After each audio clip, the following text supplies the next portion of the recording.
এই বর্তমান সরকারের প্রথম বাজেট, আজকে সেই বাজেট অধিবেশন শুরু হয়েছে। আমরা এই বাজেটের অপেক্ষায় এতটা বছর অপেক্ষা করেছি। প্রতিটা বছর আমরা কিন্তু এক একটা বাজেট পার করেছি, আর এক একটা বছর শূন্য হাতে আমরা ঘরে ফিরেছি। কিন্তু 11 বছর পর আজকে যেই বাজেট অধিবেশনটা শুরু হচ্ছে, সেই বাজেটেই আমরা আশা করি যে আমাদের আশার আলোর প্রতিফলন ঘটবে। আমরা প্রত্যাশা করি এই যে বাজেট শুরু হয়েছে, আমরা আশা করি এই বাজেটের মধ্যে দিয়েই আমাদের 11 বছরের দুঃখ কষ্ট দূর হবে। আমরা প্রত্যাশা করি যে বর্তমান মাননীয় সরকার, এই যে জনাব তারেক রহমান মাননীয় প্রধানমন্ত্রী, তিনি তার ক্ষমতা গ্রহণ করার পর থেকে মাননীয় প্রধানমন্ত্রীর অ্যাক্টিভিটিস, তার চলাফেরা, তিনি এই যে মাঝে মধ্যে যে কাজগুলি আমাদেরকে দেখান বা আমরা তাদেরকে যে জিনিসটা দেখতে পাচ্ছি, সেটা অতীতের কোনো সরকারের আমলে আমরা এই কাজগুলি দেখিনি। আমরা প্রায়ই দেখি মাননীয় প্রধানমন্ত্রী রাস্তা দিয়ে হেঁটে অফিসে যাচ্ছেন। আমরা প্রায়ই দেখি মাননীয় প্রধানমন্ত্রী একই কালারের শার্ট পরে তিনি অফিস করেন। তিনি চাইলে শান শওকত অনেক কিছু করতে পারেন, কিন্তু সেটা তিনি করছেন না। আমরা এমনও জানি যে তার নাকি দুপুরের দৈনিক খাবারের তালিকায় 100 টাকা বাজেট থাকে। আপনারা কি আর কোন সরকারের আমলে এরকম কথা শুনেছেন?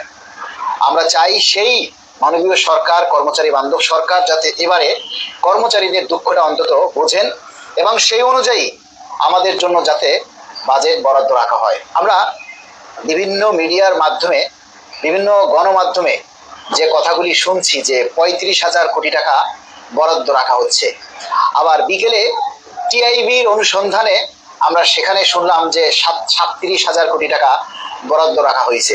আসলে যে কোনটা সত্য আমরা আদৌ জানি না, এখনো জানি না। তা আমরা দেখলাম যে বাড়তে থাকুক, 35 থেকে 37, 37 থেকে 40। আগামী 11ই জুন স্পষ্ট হয়ে যাবে যখন মাননীয় অর্থমন্ত্রী মহোদয় নিজের মুখে সে বাজেট পেশ করবে। সেদিন পর্যন্ত দেখি আসলে বাড়তে বাড়তে কত বাড়তে থাকে। তো আমরা চাইবো এই 11 বছর পর যেহেতু একটা পে স্কেল হতে যাচ্ছে, সেই পে স্কেলটা যেন কোনো ধাপে নয়, কোনো পার্সেন্টেজে নয়, আমরা এককভাবে এই পে স্কেলটা আমরা বাস্তবায়ন চাই। প্রিয় কর্মচারী ভাই বোনেরা, আপনারা যদি সত্যিই সবাই মনে প্রাণে চান যে পে স্কেলটা এক ধাপে শতভাগ বাস্তবায়ন হোক, তাহলে আপনারা এই কয়টা দিন একটু হাত পা নাড়াচাড়া করেন।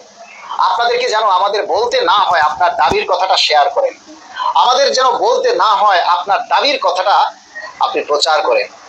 ইউর চয়েস, কারণ শেষ ভালো যার সব ভালো তার। আপনাদেরকে যদি এখনো বলে বলে শেয়ার করাতে হয়, আপনাদেরকে যদি এখনো কয়ে কয়ে প্রচার করাতে হয়, তাহলে সেই কষ্ট আসলে আর কোনোদিন দূর হবে না। আমি আজকে দুপুরে একটা বক্তব্য দিয়েছি, একটা ভিডিও করেছি, সেখানে বলেছি যারা দুর্নীতি করে, চুরি করে, যারা অবৈধ ইনকাম করে, হারাম খায়, অবৈধভাবে রোজগার করে, তারা কখনো কর্মচারীদের পে স্কেলের দাবিতে সহমত পোষণ করেন না। তারা কখনো পে স্কেলের জন্য দাবি করে না, তারা কখনো পে স্কেল চায় না।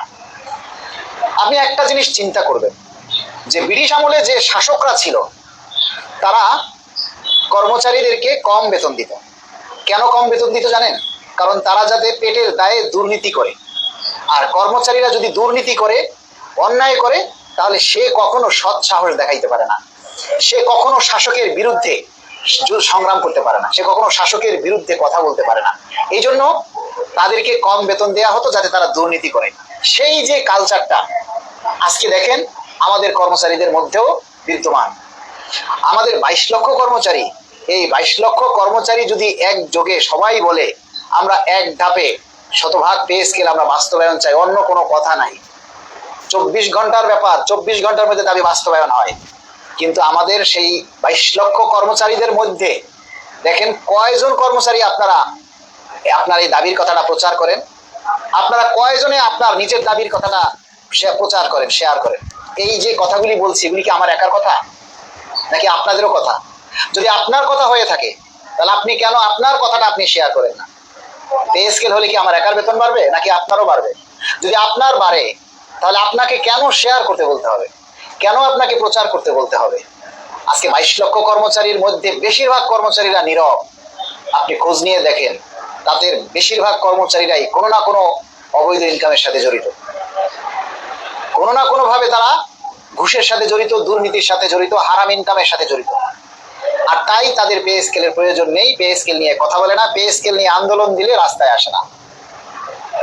আমি যে কথাটা বলেছি কতটুকু সত্য আপনারা বলেন, আমি কি ভুল বলেছি ভাই? আপনারা সবাই একটু কমেন্ট করে জানাবেন। আপনারা যদি কমেন্টস করেন, আপনারা যদি মতামত দেন, তাহলে সবাই একটু মতামতগুলি তুলে ধরবেন।